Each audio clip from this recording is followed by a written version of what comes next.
Olá, meu nome é Thaís, sou estudante de psicologia aqui da UFV e hoje eu vou falar um pouquinho para vocês sobre o meu projeto de iniciação científica. Eu desenvolvi esse projeto nos anos de 2022 e 2023 e o tema do meu projeto é a análise das narrativas dos agentes penitenciários de uma unidade prisional piloto LGBTQIA+. Esse projeto está dentro da área de ciências humanas, mais especificamente dentro da área de segurança pública. Outra coisa que me motivou foi o fato do presídio ser o primeiro da América Latina que é destinado unicamente ao público LGBTQIA+. Aí ele foi inaugurado no dia 26 de maio de 2021. A partir da articulação entre o Reintegrando Caminhos, que é orientado pelo professor Marco Aurélio Borges e a professora Jaqueline Oliveira Bagalho, com o projeto Afetações, que é orientado pelo professor Gésio Zamboni, da UFES, que permitiram minha entrada no campo, que foi no presídio de segurança média 2 de Viana, que é o referido presídio LGBTQIA+. A partir disso, a gente começou a compor grupos com os agentes penitenciários e acontecem quinzenalmente aos sábados, né? A gente faz grupos terapêuticos e a partir desses grupos eu comecei a coletar as narrativas que são destinadas ao público LGBTQIA+. E aí é um presídio muito peculiar, assim, porque ele começa sendo um presídio masculino e sem muito aviso aos funcionários, sem muitas mudanças notificadas, ele começa a ser um presídio LGBTQIA+. E aí muitos relatos são de que o presídio, ele deixa de ser masculino e quando alguns voltam de férias, ele já tem outro público, sem que não houvesse qualquer instrução em relação ao tratamento com esse novo público.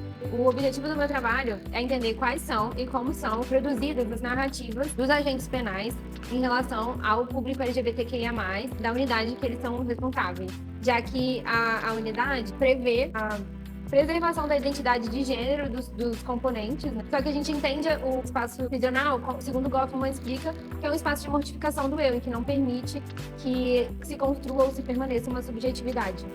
O sistema penal, ele, não diferentemente no presídio LGBTQIA+, como qualquer outro lugar da nossa sociedade, ele é permeado por relações de poder que se estabelecem por meio do gênero. O que eu observei durante a pesquisa foi que os agentes penais, homens, cis, gênero e heterossexuais, eles constantemente se preocupavam em se diferenciar da população LGBTQIA+, que existia ali naquele presídio, né? E as mulheres cisgênero heterossexuais que trabalham no presídio tinham essa necessidade constante de se afirmar enquanto mulher, enquanto uma mulher diferente daquela outra mulher que estaria existindo no mesmo espaço que ela e que não compartilharia daquele mesmo corpo. Esse mecanismo de defesa, ele se estabeleceu diversas vezes a partir de alguns mecanismos viris de gênero. Outro ponto que chamou atenção na pesquisa foi a constante tentativa de infantilização das extensionistas por parte dos agentes. Usavam-se palavras como meninas, jovenzinhas, novinhas, numa tentativa de provar hierarquização das relações, que é algo típico do formato heteronormativo, né?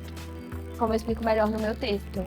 Os grupos, eles eram muito autogestores de si. Você percebia, os próprios agentes penais, eles se autorregulavam dentro do grupo, eles se autoestimulavam em alguns debates, tinham pontos de vista diferentes e um rebatia o outro.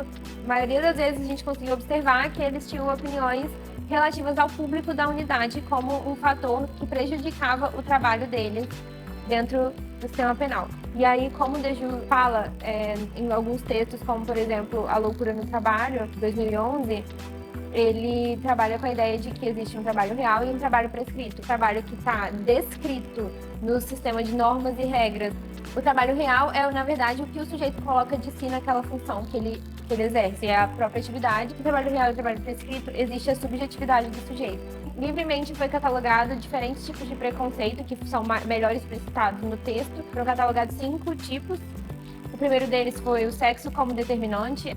O segundo ponto foi a loucura e o desvio moral ou mental como causa LGBTQIAPN+.